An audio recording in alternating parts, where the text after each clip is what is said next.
الحمد للہ رب العالمین والصلاة والسلام علی سید الانبیاء والمرسلین اما بعد فاعوذ باللہ من الشیطان الرجیم بسم اللہ الرحمن الرحیم انا انزلناہ فی لیلۃ القدر وما ادراک ما لیلۃ القدر لیلۃ القدر خیر من الف شہر صدق اللہ مولانا العظیم۔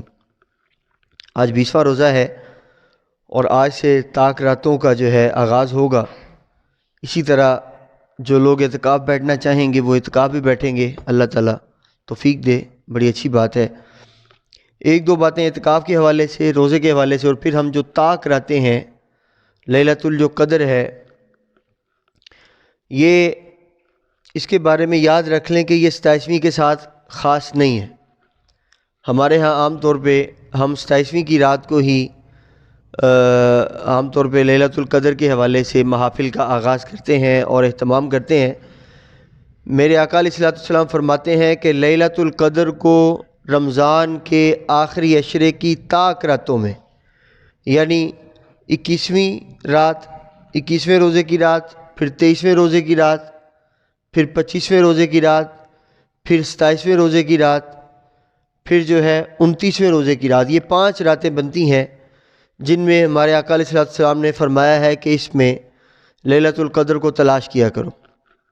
27ویں کا اہتمام اس لیے کیا جاتا ہے کیونکہ 27ویں کو قرآن پاک کا نزول ہوا تھا سارے کا سارا، تو اس لیے ہم 27ویں کو زیادہ اہتمام کرتے ہیں۔ بہرحال مہم یہ ہے کہ رمضان کے آخری عشرے کی جتنی بھی طاق راتیں 5 ہیں اس میں لیلۃ القدر کوئی بھی ہو سکتی ہے۔ اس کی کیا حکمتیں ہیں، اللہ نے کیوں اس کو مخفی رکھا ہم سے اور بتایا نہیں کہ کب ہوگی کب نہیں ہوگی، اس کی کیا وجوہات ہیں، یہ انشاءاللہ ہم آج ذکر کریں گے۔ دوسری بات جو ہے، صحابہ کے اقوال تو ملتے ہیں۔ کوئی راوی کہتے ہیں جی لیلۃ القدر 21ویں رات کی ہوتی ہے، کسی نے کہا نہیں 29ویں رات کی ہوتی ہے، کوئی 27ویں کہتا ہے، کوئی جو ہے 25ویں اور کوئی 23ویں۔ اور ہمارے آقا علیہ الصلوۃ والسلام سے 2-3 روایات ایسی بھی مروی ہیں جس میں 27ویں کا ذکر ہے۔ تو یہ مختلف روایات ملتی ہیں جس میں ہر رات کا ذکر ملتا ہے، لیکن مختصر یہ ہے کہ یہ کوئی بھی یقینی بات نہیں ہے۔ حقیقت یہی ہے کہ لیلۃ القدر کسی بھی رات کو ہو سکتی ہے۔ اعتکاف کے حوالے سے یاد رکھ لیں، ہمارے آقا علیہ الصلوۃ والسلام، اعتکاف بہت اچھی بات ہے، یہ بہت اچھی بات ہے۔ اعتکاف میں ہوتا کیا ہے کہ انسان دنیا سے کٹ کے، بالکل اعتکاف کا مطلب یہ ہے کہ دنیا سے الگ تھلگ ہو کے اللہ کی بارگاہ میں حاضر ہو جانا، اپنے آپ کو اللہ کی اطاعت کے لیے، فرما برداری کے لیے، اس کے ذکر کے لیے اور اس کی عبادت کے لیے خاص کر لینا، یہ اعتکاف ہے، ٹھیک ہے۔ نبی علیہ الصلوۃ والسلام سے اسی حوالے سے پوچھا گیا، ای الاعمال احب الی اللہ قال ادومها وان قل، یا رسول اللہ، اللہ کی بارگاہ میں کون سا عمل افضل ہے؟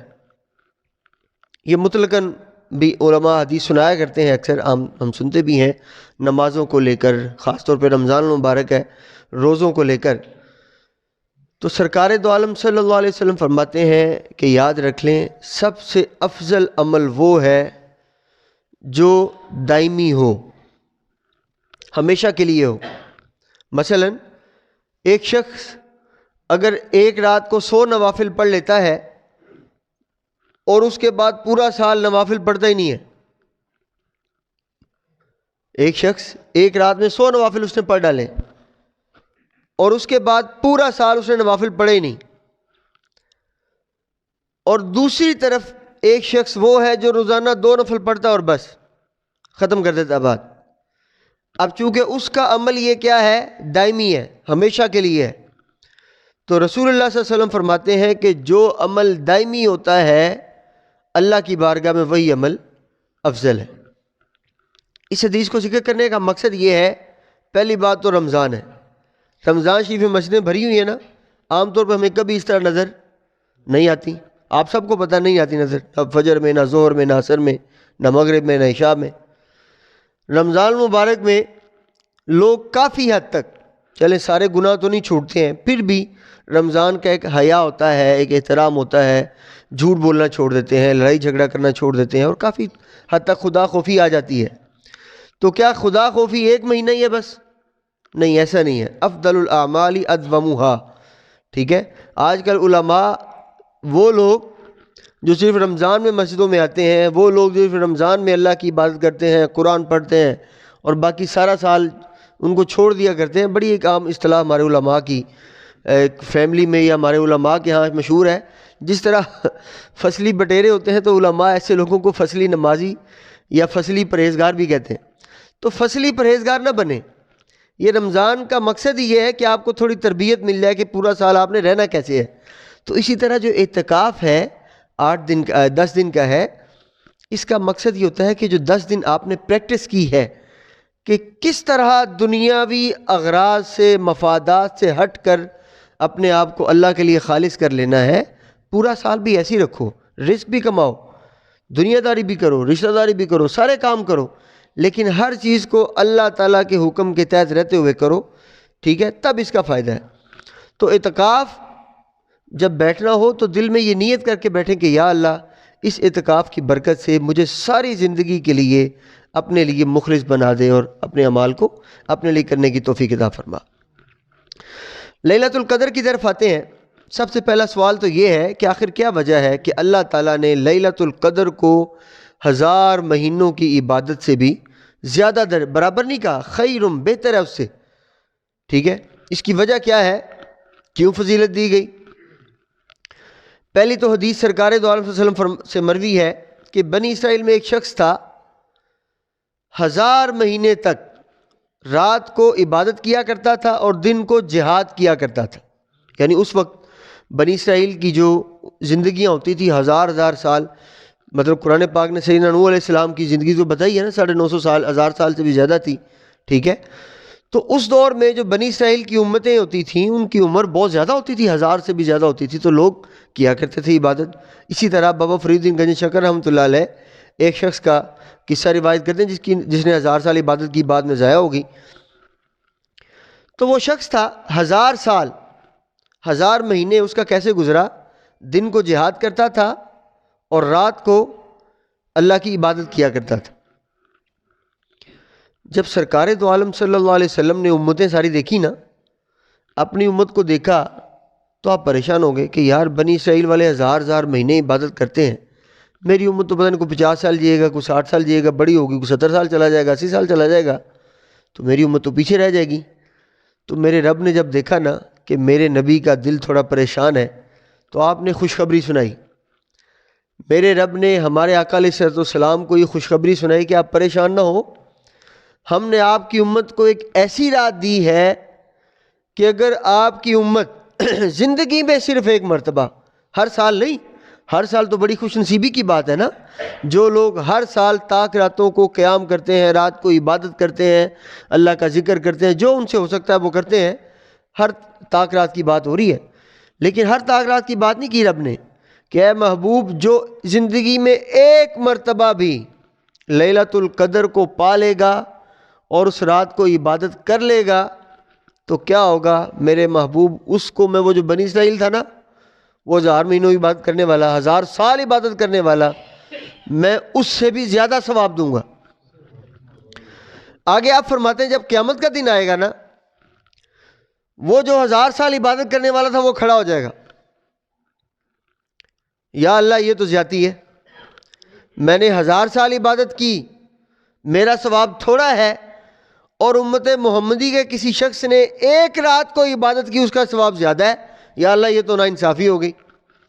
تو میرا رب فرمائے گا سنو بھائی، بات یاد رکھ لو، یہاں بڑی پتے کی بات ہے جسے ہم تقوی، رمضان کا مقصد کیا تھا؟ تقوی. اب سن لیں تقوی کیا ہے. رب اسے کہے گا دیکھو بھائی تم 1000 سال عبادت کرتے رہے، یا تو جنت کی شوق کے لیے کہ جنت ملے گی، جنت کے لالچ میں، یا جہنم کے ڈر سے. یہ میرے رب نے بڑے راز کی بات بتائی ہے کہ عبادت کرتے کیسے ہیں. اللہ فرمائے گا تم 1000 سال عبادت صرف اس لیے کرتے رہے کہ یا تو جنت مل جائے گی یا پھر کیا ہے دوزخ سے بچ جاؤں گا. لیکن جو مصطفیٰ کی امت تھی، مصطفیٰ کے امتی تھے، وہ نہ تو جنت کے شوق میں عبادت کرتے تھے نہ جہنم کے ڈر سے عبادت کرتے تھے. یہ رب نے اصل طریقہ بتایا عبادت کا مقصد کیا ہوتا ہے. تو پھر کیا ہے جی، اللہ فرمائے گا امت محمدی صلی اللہ علیہ وسلم عبادت اس لیے کرتی تھی کہ میری اس میں رضا ہے. میرے رب نے کہا کرو عبادت تو کرتے تھے, میرے نبی نے کہہ دیا کرو عبادت تو کرتے تھے. صرف ان کو ایک مقصد ہوتا تھا, صرف ایک مقصد ہوا کرتا تھا کہ بال کا شعر میں پڑھ رہا تھا کہ رب کبھی کبھی شکوے کرتا ہے بندے سے کہ یار ہر روز مانگنے آ جاتے ہو, کبھی ملنے بھی آ جایا کرو. یعنی مسجد میں 5 وقت آتے ہو, رمضان کے مہینے میں ساری رات آ جاتے ہو اور مانگتے ہی رہتے ہو جنت دے دے, پیسہ دے دے, یہ دے دے, وہ دے دے, کبھی ملنے بھی آ جایا کرو. تو عبادت کا مقصد اصل میں رب سے ملاقات ہونا ضروری ہے. مثلا وہ بابا فرید الدین رحمۃ اللہ علیہ فرماتے ہیں ایک شخص نے 1000 سال عبادت کی, اللہ نے نبی کو وحی بھیجی, جو بھی اس وقت کے نبی تھے, کہ جاؤ بھئی وہ جنگل میں فلاں شخص بیٹھا ہے 1000 سال سے عبادت کر رہا ہے, اس کو جا کے میرا ایک پیغام سنا دو. ٹھیک ہے یا اللہ. پیغام لے کر چلے گئے, جنگل میں جا کے ڈھونڈا بھی فلاں فلاں تم ہی؟ ان کا جی میں ہی ہوں. آپ نے کہا سن لو بھئی تمہارے لیے رب کا ایک پیغام آیا ہے. اتنا کہا بس, اللہ کا پیغام آیا ہے. سو بسم اللہ, وہ خوشی سے جھومنے لگا, ناچنے لگا. آپ نے کہا ٹھہرو پہلے پیغام تو سن لو. جی بسم اللہ. آپ نے کہا دیکھو بھئی رب کا فرمان یہ ہے کہ وہ جو تم نے 1000 سال عبادت کی تھی وہ ہم نے قبول نہیں کی, رد کر دی. 1000 سال عبادت, ہماری ایک نماز رہ جائے نا فکر پڑ جاتی ہے یار قضا کرنی ہے, بنے گا کیا حساب دینا کل کو. ایک روزہ رہ جائے اور زیادہ فکر ہے یار کیسے رکھیں گے, رمضان میں تو سب نے رکھا ہوا ہے نکل جاتا ہے, آگے پیچھے رکھنا مشکل ہو جاتا ہے. بہرحال وہ بجائے اس کے پریشان ہوتا خوشی سے جھومنے لگا, ناچنے لگا. آپ نے اس کا ہاتھ پکڑا, ٹھہرو بھائی کیا ہو گیا تمہیں, تمہاری 1000 سال کی عبادت ضائع ہو گئی, تم ناچ رہے ہو خوشی سے. وہ عرض کرنے لگا اللہ کے نبی جو 1000 سال عبادت کی تھی نا رب نے اس کا صلہ دے دیا. اللہ کے نبی بڑے پریشان ہوئے, 1000 سال عبادت کی ضائع ہو گئی, یہ کہہ رہا صلہ مل گیا, یہ کیا بات ہوئی. آپ نے پوچھا وہ کیسے. وہ عرض کرنے لگا اللہ کے نبی دیکھیں میرا کام تھا عبادت کرنا, میں نے کی, اس کو قبول کرنا یا اس کو رد کرنا یہ رب کا کام تھا. وہ پنجابی میں اکثر ہم شعر پڑھتے ہوتے ہیں, مالی دا کم پانی لانا پر مشکاں لاوے, مالک دا کم پھل پھل لانا لاوے یا نہ لاوے. یہ مالک کا کام ہے, ہمارا کام کیا ہے اللہ کی عبادت کرتے رہنا. تو وہ کہنے لگا اے اللہ کے نبی میرا کام تھا عبادت کرنا, میں نے کر دی, اس کو قبول کرنا یا اس کو رد کرنا یہ رب کا کام تھا. اس نے قبول نہیں کی, رد کر دی, کوئی مسئلہ نہیں. تو اس نے کہا صلہ کیسے مل گیا. وہ کہنے لگا میرے دل میں خواہش تھی کہ جس رب کو میں 1000 سال سے یاد کر رہا ہوں کبھی وہ بھی تو مجھے یاد کرے نا. تو اس نے مجھے مقبولوں میں نہ صحیح مردودوں میں لکھ دیا, اس کے لب پہ میرا نام تو آیا ہے نا. تو عبادت کا مقصد وہ جو اقبال کہتے ہیں کہ ہر روز مانگنے آ جاتے ہو کبھی ملنے بھی آیا کرو, تو عبادت کو رب کی ملاقات سمجھا کریں. تو اللہ اس کو فرمائے گا بنی اسرائیلی کو کہ تو نے 1000 سال جو عبادت کی تھی وہ جنت کی طلب میں یا جہنم سے بچنے کے لیے کی تھی. یہ جو میرے مصطفیٰ کے عاشق ہے نا یہ عبادت جنت یا جہنم کے خوف سے نہیں کرتے, یہ عبادت اس لیے کرتے کہ رب نے کہا کرو عبادت کر دیتے ہیں. ان کو یہ بھی نہیں پتا کہ میں قبول کر رہا ہوں کہ رد کر رہا ہوں. ہم نے روزے رکھ رہے ہیں نا, ہمیں پتہ ہے قبول ہو رہے ہیں کہ نہیں, رکھے جا رہے ہیں. نمازیں پڑھتے ہیں الحمدللہ, کسی کو پتہ ہے کہ اللہ قبول بھی کر رہا ہے کہ نہیں, پتہ نہیں کر رہا ہے کہ نہیں کر رہا, پھر بھی پڑھتے جا رہے ہیں. مطلب کیا ہے اس بات کا کہ امت مصطفیٰ جو ہے یہ اس کی عبادت کا تقاضا یہ ہے کہ اس لیے عبادت کرتی کہ رب کا حکم ہے تو کیے جا رہے ہیں. مالی دا کم پانی لانا پر مشکاں لاوے, مالک دا کم پھل پھل لانا لاوے یا نہ لاوے. تو اللہ کہے گا بھئی تیری 1000 سال کی عبادت وہ لالچ کے لیے تھی, یہ امت مصطفیٰ کی ایک رات کی عبادت لالچ کے لیے نہیں تھی. وہ صرف اس لیے تھی کہ رب کا حکم ہے تو کھڑے ہو جاتے ہیں، راتوں کو قیام کرتے ہیں، قرآن پڑھتے ہیں، تسبیح پڑھتے ہیں، اللہ رسول کا ذکر کرتے ہیں، جو ان کو ہو پاتا کر لیتے ہیں۔ بہرحال اگلی بات کر لیں، یہ تھی پہلی بات کہ اس کی فضیلت کیا ہے، کیوں دے گی فضیلت، تاکہ قیامت کے دن کوئی یہ نہ کہہ دے لو جی ہمیں تو یہ انعام ملا تھا، امت مصطفیٰ کو انعام ملا ہی نہیں، یہ کیسی اللہ کے نبی کی امت ہے بھائی، اس کو یہ انعام ملا ہمیں مل گیا۔ تو اللہ نے وہ جو 1000 سال کی عمر دی تھی نا ان سب کو، اب سوچے ذرا اللہ کا، سبحان اللہ، امت مصطفیٰ سے محبت چیک کریں ذرا، ان کو 1000 سال کی زندگی دی، اس میں بھوک ہوگی، پیاس ہوگی، فاقہ ہوگا، غربت ہوگی، مصیبتیں ہوگی، لڑائی ہوگی، جھگڑے ہوں گے، پتہ نہیں کیسے 1000 سال گزارتے ہوں گے، ہم سے تو 50-60 سال گزارنے مشکل ہوئے پڑے ہیں، ٹھیک ہے، جو پاکستان کے حالات ہیں تو اور زیادہ مشکل ہوئے پڑے ہیں، وہ جو 1000 سال عبادت سال زندہ رہتے تھے، پتہ نہیں کیسے بیچارے زندگی گزارتے ہوں گے، اللہ نے آپ کو وہ 1000 سال کے جھنجھٹ سے بھی بچا لیا۔ وہ کہاں 1000 سال دنیا میں دھکے کھاتے رہو گے، اب 50-60 سال گزارو اور آ جاؤ میرے پاس، لیکن اس کے ساتھ ساتھ آپ کو وہ لیلۃ القدر دے دی کہ پریشان نہ ہونا کہ وہ 1000 سال عبادت کرتے تھے تمہاری تھوڑی رہ جائے گی، ایسا نہیں ہے، لیلۃ القدر کو قیام و لیل کر لیا کرو، عبادت کر لیا کرو، اللہ تمہیں 1000 مہینوں سے بھی زیادہ اس کا ثواب عطا فرمائے گا۔ دوسری وجہ کیا ہے، سبحان اللہ، علماء فرماتے ہیں، بڑی اچھی بات لکھی ہے کہ دوسری اس کی فضیلت یہ ہے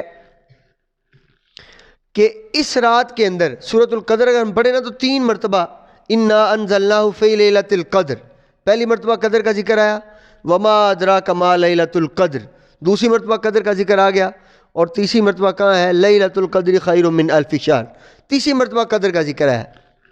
علماء نے لکھا ہے اس رات کی خاصیت یہ ہے کہ اس رات میں جو کتاب نازل ہوئی وہ بڑی قدر والی ہے، جن پہ نازل کی گئی ہے وہ بڑے قدر والے ہیں، اور جو نازل کرنے والا ہے وہ بڑی قدر والا ہے۔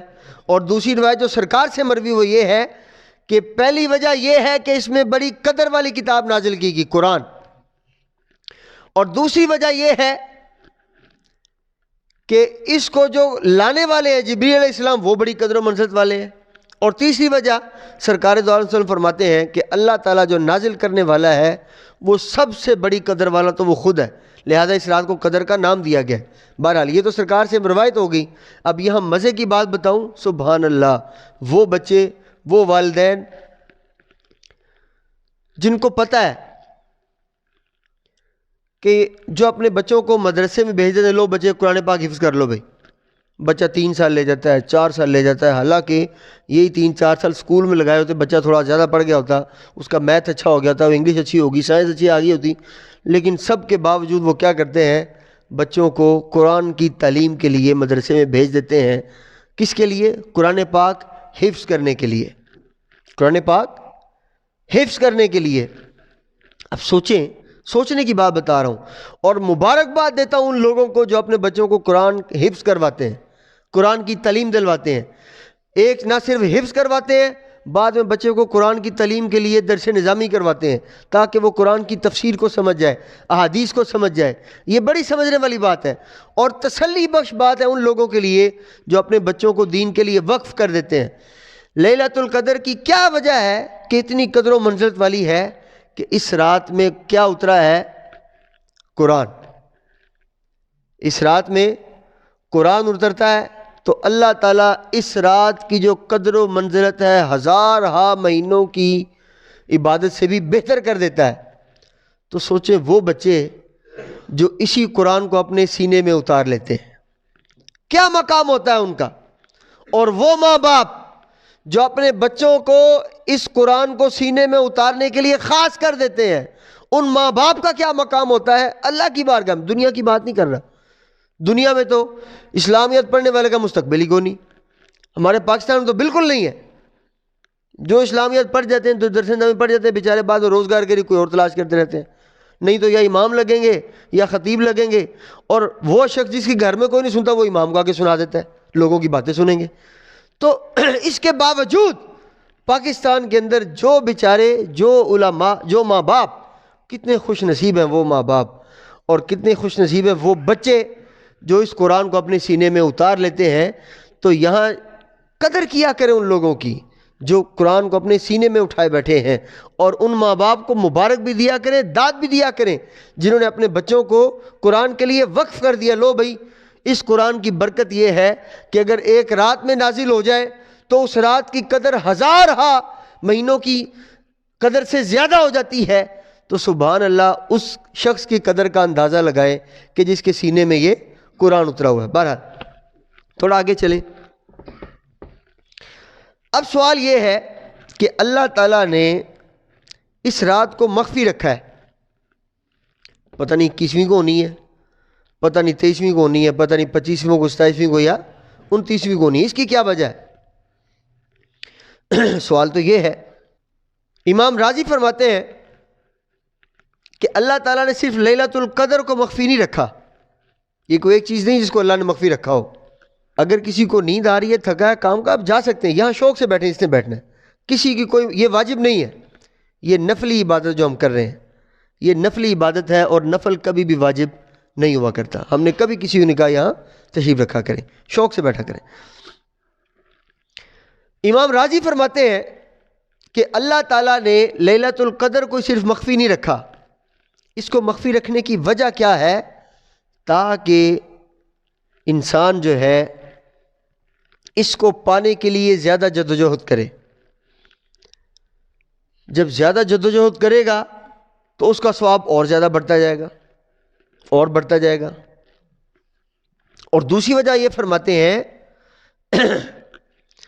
کہ جس طرح اللہ تعالیٰ نے اپنی رضا کو، خوشنودی، اللہ کی جو مرضی ہے، رضا ہے، رب نے کس بات پہ راضی ہونا ہے، اللہ نے مخفی رکھا ہوا ہے۔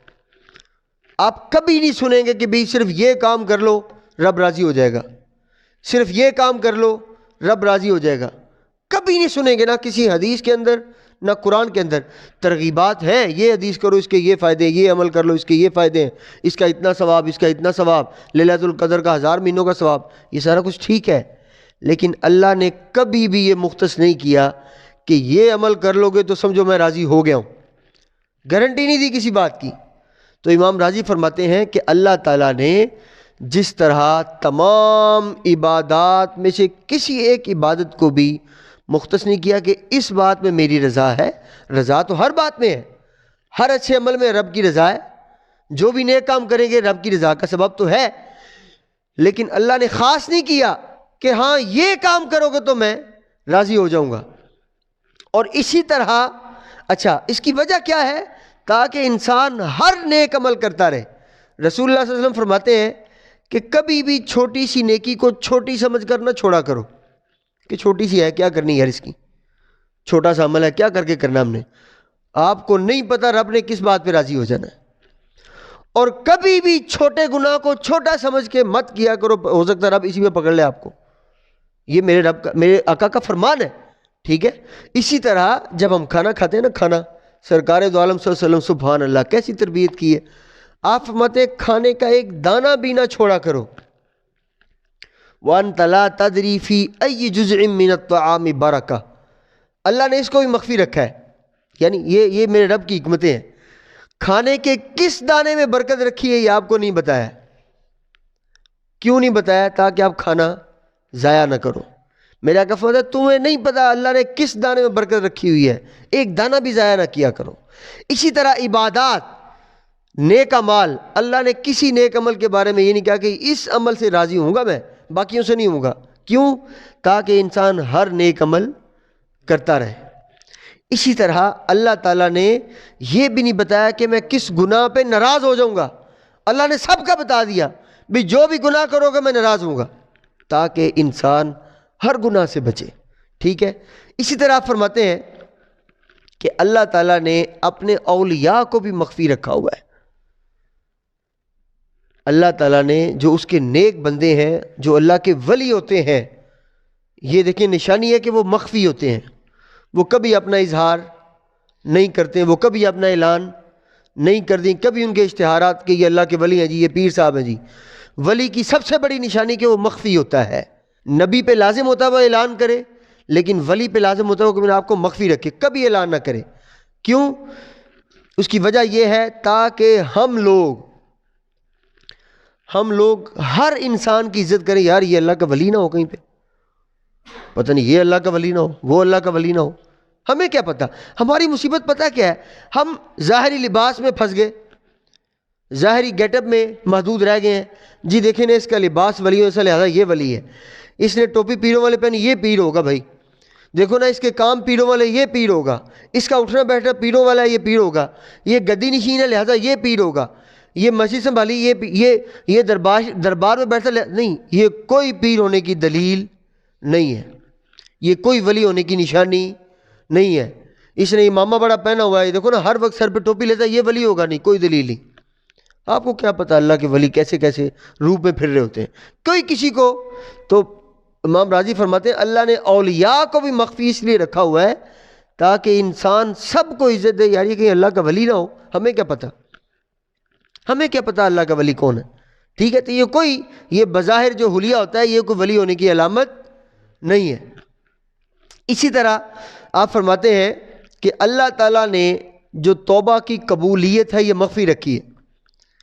آپ کو کبھی نہیں پتہ چلے گا, پتہ نہیں آپ کی توبہ قبول ہوئی ہے کہ نہیں ہوئی. اللہ کبھی اعلان کیوں اس کو مخفی کیوں رکھتا ہے؟ تاکہ انسان ہر وقت رب کی طرف رجوع کرتا رہے. ٹھیک ہے جی. تو یہ ساری باتیں ہیں, یہ مخفی رکھنے کی حکمت کیا ہے, لیلۃ القدر کی جو راتیں ہیں, تاکہ جو مومن ہے وہ ہر رات کو اللہ کی اطاعت میں لگا رہے. یہ ہے پہلی بات. اور دوسری بات جو ہے, سبحان اللہ, اللہ کتنی محبت کرتا ہم سے.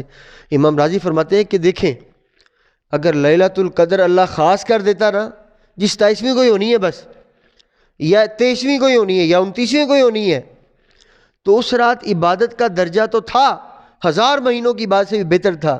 لیکن خدا نخواستہ جب اگر بندے کو پتہ ہوتا بھی آج لیلۃ القدر ہے, اور کہیں اس سے کوئی گناہ سرزد ہو جاتا, کوئی غلطی ہو جاتی, تو جس رات کا ثواب اتنا ہوتا ہے اس رات کا گناہ بھی اتنا ہی ہوتا ہے. تو اللہ تعالیٰ نے آپ کو اتنے بڑے گناہ سے بچانے کے لیے, بھئی عبادت تو پتہ نہیں کرنی ہے کہ نہیں کرنی, کہیں گناہ نہ کر بیٹھو اس رات کے اندر, تو اس گناہ سے بچانے کے لیے مثلا سرکار دو علیہ وسلم ایک بار مسجد میں گئے, آپ کے ساتھ مولا علی شیر خدا تھے. ایک شخص سویا ہوا تھا, آپ نے کہا علی جاؤ اس کو اٹھاؤ, اس کو وضو کرے, نماز کا ٹائم ہو رہا ہے. حضرت علی چلے گئے, جا کے اس کو اٹھایا, اس نے وہ وضو وغیرہ کرنے لگا. سیدنا علی عرض کرنے لگے یا رسول اللہ, آپ نے خود کیوں نہیں اٹھایا جبکہ آپ تو سب سے زیادہ نیکیوں کی طرف جانے والے ہیں, پہل کرنے والے ہیں. تو اللہ کے رسول فرمانے لگے اگر تو وہ آگے سے تمہیں انکار کر دیتا نا تو خیر تھی, بچ جاتا, اور اگر اس کو میں اٹھاتا, وہ کہتا نہیں اٹھا, تو وہ تو بیچارہ ایمان سے کیا تھا. تو یہ اللہ کے نبی کی بڑی حکمتیں ہوتی ہیں ہر عمل کے اندر. تو لیلۃ القدر کے پوشیدہ رکھنے میں بھی حکمت یہ ہے کہ اگر کسی یہ اللہ کی رحمت ہے ہمارے ساتھ, اگر اللہ خاص کر دیتا نا بھی اس رات کو ہوگی لیلۃ القدر, تو اگر عبادت تو چلو نہیں کرنی تھی, نفلی تھی, نہ کرتے, اگر کوئی گناہ کر بیٹھتا تو اللہ کے علماء فرماتے ہیں کہ اس کو پھر گناہ بھی 1000 مہینوں سے زیادہ ہو جاتا. تو اللہ نے اس گناہ سے بچانے کے لیے کیا کیا, اس لیلۃ القدر کو آپ سے مخفی رکھا. ایک اور بڑی حکمت, جب لیلۃ القدر میں انسان ڈھونڈتا رہتا ہے, اس کو لگا رہتا ہے, تو اس عمل کے ساتھ ہوتا کیا ہے, یعنی اس کو مخفی رکھنے کی ایک اور بڑی حکمت کیا ہے.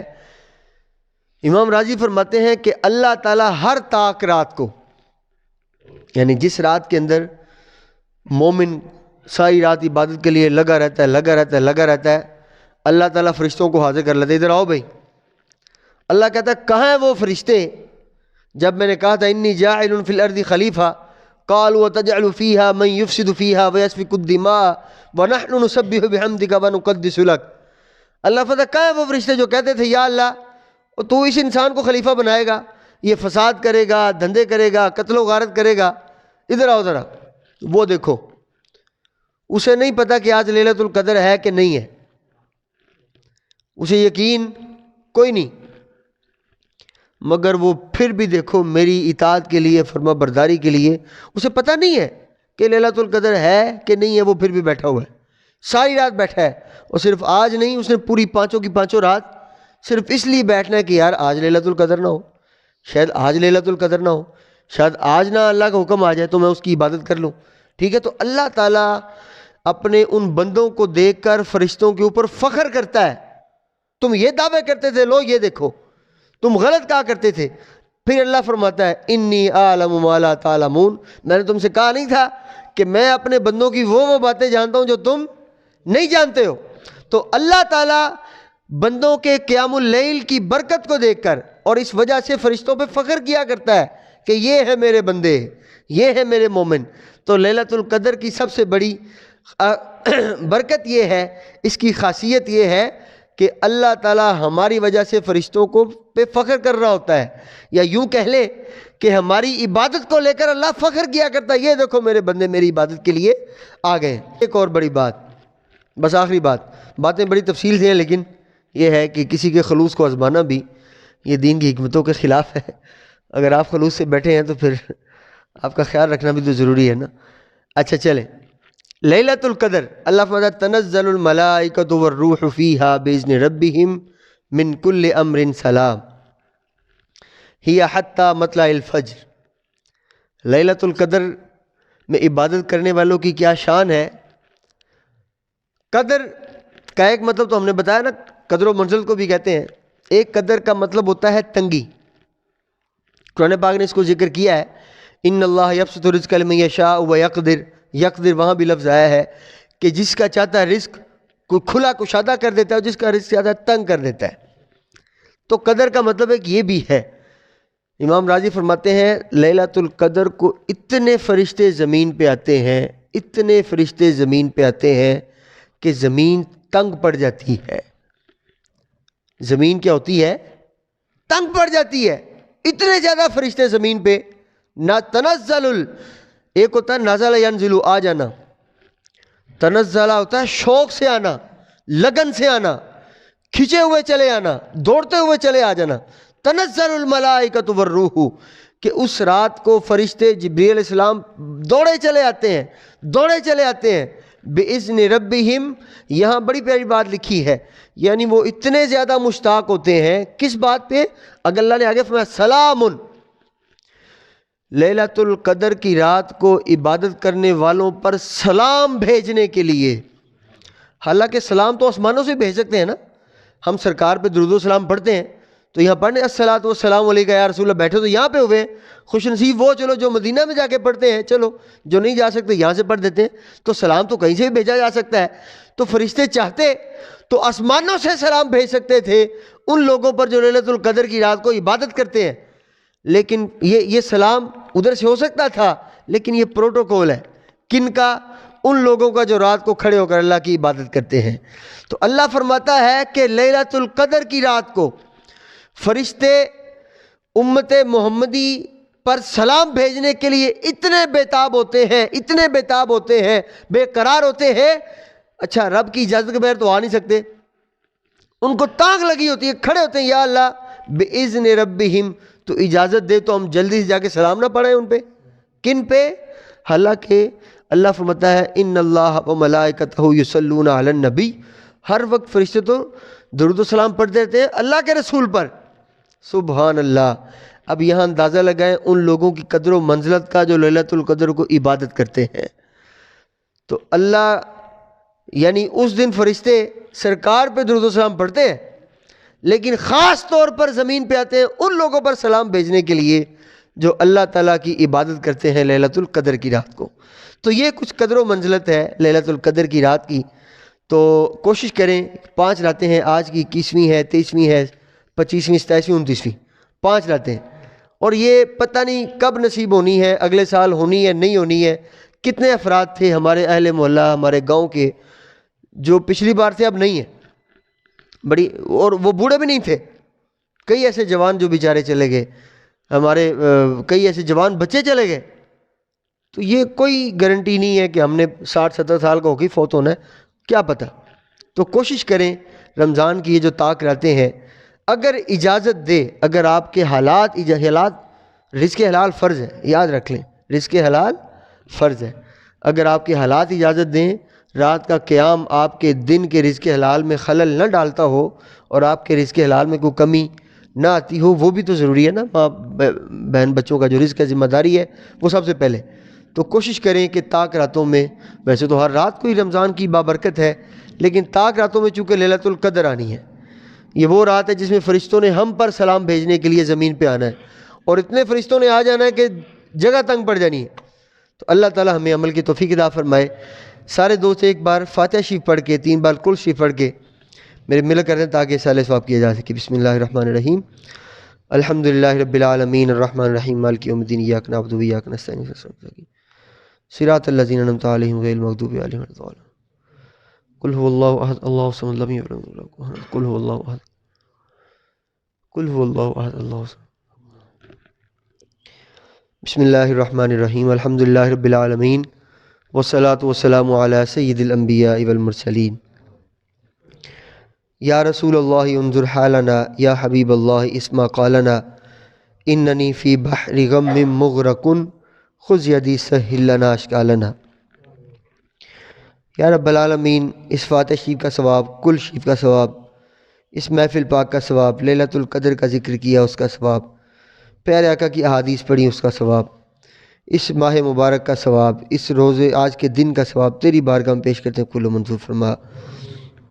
یا اللہ، اس سب کا ثواب پیارے آقا رحمت للعالمین، شفیع المذنبین، خاتم النبیین کی روح کو صلی اللہ صاحب کرتے ہیں، قبول و منظور فرما۔ آپ کے تمام اہل بیت اطہار کی روح کو صلی اللہ صاحب کرتے ہیں، قبول و منظور فرما۔ یا رب، تمام صحابہ اکرام کی روح کو صلی اللہ صاحب کرتے ہیں، قبول و منظور فرما۔ تمام تابعین، تبع تابعین کی روح کو صلی اللہ صاحب کرتے ہیں، قبول و منظور فرما۔ خصوصاً سیدنا ویسے کرنی رضی اللہ تعالیٰ کی روح کو صلی اللہ صاحب کرتے ہیں، قبول و منظور فرما۔ ہمیں بھی ان کے جیسا عشق رسول عطا فرما۔ یا اللہ، تمام ائمہ مجتہدین، تمام اولیاء اعظام، غوث قطب ابدال، تمام علماء اکرام کی روح کو صلی اللہ صاحب کرتے ہیں، قبول و منظور فرما۔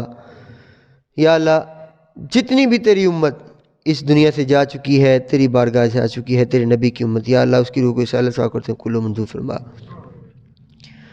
یا اللہ، خصوص بالخصوص حاضرین محفل کہ جتنے احباب اس دنیا سے جا چکے ہیں، تیری بارگاہ میں آ چکے ہیں، یا اللہ ان کو اپنی خاص رحمت میں جگہ عطا فرما۔ ان کی قبروں کو یا اللہ جنت کے باغات میں سے باغ بنا دے، ان کے صغیرہ کبیرہ اپنی گناہ اپنی رحمت سے معاف فرما۔ یا اللہ، ہمارے محلے میں، ہمارے اہل علاقہ میں، اور جن لوگوں نے بھی دعا کے لیے کہا ہے، جن کا بھی وصال ہوا ہے، یا اللہ ان سب کی بخشش فرما۔ یا اللہ، خصوص بالخصوص شہنشاہ نقش بند ہمارے آقا و مولا حضرت خواجہ پیر غلام مرتضیٰ فناف الرسول رضی اللہ تعالیٰ عنہ، آپ کے قرۃ العین، رئیس المفسرین، رئیس المتکلمین، امام المحدثین، حضرت خواجہ پیر نور محمد فناف الرسول رضی اللہ عنہ کی روح کو صلی اللہ صاحب کرتے ہیں، قبول و منظور فرما۔ آپ کے تمام خاص و عام غلاموں کی روح کو صلی اللہ صاحب کرتے ہیں، قبول و منظور فرما۔ خصوصاً قبلہ باؤزی رحمۃ اللہ علیہ کی روح کو صلی اللہ صاحب کرتے ہیں، قبول و منظور فرما۔ یا اللہ، بانی دارالعلوم نقشبندیہ مجدیہ حضرت علامہ مولانا محمد مقبول مرتضی صاحب رحمۃ اللہ علیہ، آپ کے برادر مکرم مناظر اسلام حضرت علامہ مولانا محمد منظور مرتضی صاحب رحمۃ اللہ علیہ، ان کی روح کے صلی اللہ صاحب کرتے ہیں، قبول و منظور فرما۔ یا اللہ، اس محفل پاک کا صدقہ، اس ماہ پاک کا صدقہ جتنے بیمار ہیں سب کو شفا کاملہ عاجلہ عطا فرما۔ یا اللہ، جتنے بے روزگار ہیں سب کو رزق حلال عطا فرما۔ جتنے بے اولاد ہیں یا اللہ سب کو نیک صالح اولاد عطا فرما۔ یا اللہ، ہمارے بزرگوں کا سایہ ہمارے سروں پر سلامت رکھ۔ یا اللہ، اس محفل پاک کا صدقہ ہمیں سیدنا عمر فاروق جیسا حکمران عطا فرما۔ اس محفل پاک کا صدقہ ہمیں سیدنا صلاح الدین ایوبی جیسا سپہ سالار عطا فرما، سیدنا خالد بن ولید جیسا سپہ سالار عطا فرما۔